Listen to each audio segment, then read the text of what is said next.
عورتیں ان باتوں کی پرواہ نہیں کرتی. تو حالانکہ یہ خالصتاً عورتوں کے مسائل ہیں، لیکن یہ بھی مرد کی ذمہ داری میں آتے ہیں کہ وہ عورت کی نمازوں کی بھی فکر کرے. اتنی فکر مردوں کو معلوم ہونی چاہیے اور وہ پوچھیں بھی کہ کیا ہو رہا ہے. اس کا ایک فائدہ یہ بھی ہے نا کہ پھر مرد کو عورت کے معاملات سے باخبر رہنا پڑے گا، وہ اس سے لاپرواہ اور بے پرواہ نہیں ہو سکتا. 8ویں یہ کہ اگر اس کی بیویاں ایک سے زیادہ ہوں تو ان میں عدل و انصاف کرے. رات گزارنے اور خرچ دینے میں برابری ہے، نہ کہ محبت کرنے میں، کیونکہ یہ اس کے اختیار میں نہیں ہے. پھر اگر سفر پر جائے اور چاہے کہ کسی بیوی کو ساتھ لے جائے تو ان میں قرہ ڈالے، نہیں ٹاس کرے، جس کے نام پر نکلے اس کو ساتھ لے جائے، کیونکہ نبی صلی اللہ علیہ وسلم کا طریقہ یہی تھا. 9ویں مخالفت ہے.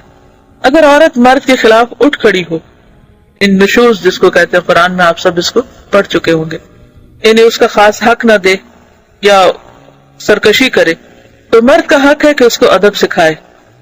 یعنی جائز بات میں بھی مرد کی بات سنے ہی نہ، مانے ہی نہ، اس کا حق نہ دے، تو پھر شوہر ہی کو اللہ نے ذمہ دیا ہے کہ وہ بیوی کو سمجھائے، اسے طاقت سے اطاعت پر آمادہ کرے. لیکن اس تادیب میں یعنی ادب سکھانے میں درجہ بندی کو ملحوظ رکھے، سٹیپ بائی سٹیپ. پہلے اسے نصیحت کرے، پھر دھمکی دے، اگر اس سے فائدہ نہ ہو تو اسے اس کے بستر میں تنہا چھوڑ دے، کیونکہ یہ بات عورت پہ بہت گراں گزرے گی. اس کی طرف پیٹ کر لے، یعنی ناراض ہو جائے.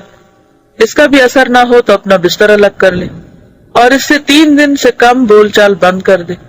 3 دن سے کم، زیادہ نہیں.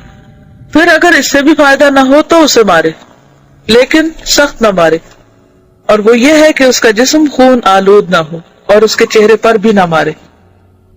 10ویں جماع کے آداب سے متعلق مستحب ہے کہ بسم اللہ سے شروع کرے، قبلے سے منہ پھیر لے، جماع کے وقت اوپر کپڑا ڈال لے، ننگا نہ ہو، اور یہ کہ پہلے کھیل اور مانکا اور بوس و کنار شروع کرے. بعض علماء جمعہ کے روز جماع کرنا مستحب سمجھتے ہیں. پھر جب مرد فارغ ہو جائے تو اسی حالت میں کچھ دیر ٹھہرا رہے تاکہ عورت بھی فارغ ہو جائے، کیونکہ عموماً عورت کا انزال مرد کی نسبت دیر سے ہوتا ہے. حیض کی حالت میں اور پخانہ کی جگہ میں مجامت کرنا جائز نہیں. اگر دوبارہ مجامت کرنا چاہے تو اپنی شرمگاہ کو دھو کر وضو کر لے.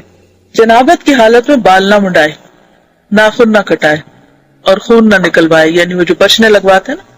عزل کرنا انزال کے وقت اپنی شرمگاہ کو باہر نکال کر منی گرا دینا جائز لیکن مکروہ ہے. 11ویں ولادت کے آداب ہیں، اور وہ 6 ہیں. پہلا یہ کہ لڑکے کی پیدائش پر زیادہ خوش اور لڑکی کی پیدائش پر غمگین نہ ہو، کیونکہ اسے معلوم نہیں کہ لڑکے میں بھلائی ہے یا لڑکی میں.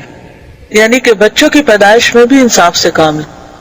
عام طور پر لوگ لڑکے کی پیدائش میں زیادہ خوش ہوتے ہیں اور لڑکی کی پیدائش پر غمگین ہوتے ہیں، جیسے کہ قرآن پاک میں بھی بات کی گئی. دور جاہلیت میں خاص طور پر ایسا ہوتا تھا. وَإِذَا بُشِّرَ أَحَدُهُمْ بِالْأُنثَىٰ ظَلَّ وَجْهُهُ مُسْوَدًّا وَهُوَ كَظِيمٌ يَتَوَارَىٰ مِنَ الْقَوْمِ مِنْ سُوءِ مَا بُشِّرَ بِهِ أَيُمْسِكُهُ عَلَىٰ هُونٍ أَمْ يَدُسُّهُ فِي التُّرَابِ أَلَا سَاءَ مَا يَحْكُمُونَ. کہ جب ان میں سے کسی کو بیٹی کی پیدائش کی خوشخبری دی جاتی ہے تو وہ غم کے گھونٹ پینے لگتا ہے، اس کا چہرہ سیاہ ہو جاتا ہے، سوچتا ہے کہ کیا اس کو ذلت کے ساتھ لیے رکھے یا مٹی میں دبا دے. کتنا برا ہے فیصلہ جو وہ کرتے. تو بات یہ ہے کہ کسی کو نہیں پتا کہ اس کا فائدہ لڑکے کی پیدائش میں ہے یا لڑکی کی پیدائش میں. کون کس کے حق میں زیادہ بہتر ہے اللہ ہی جانتا.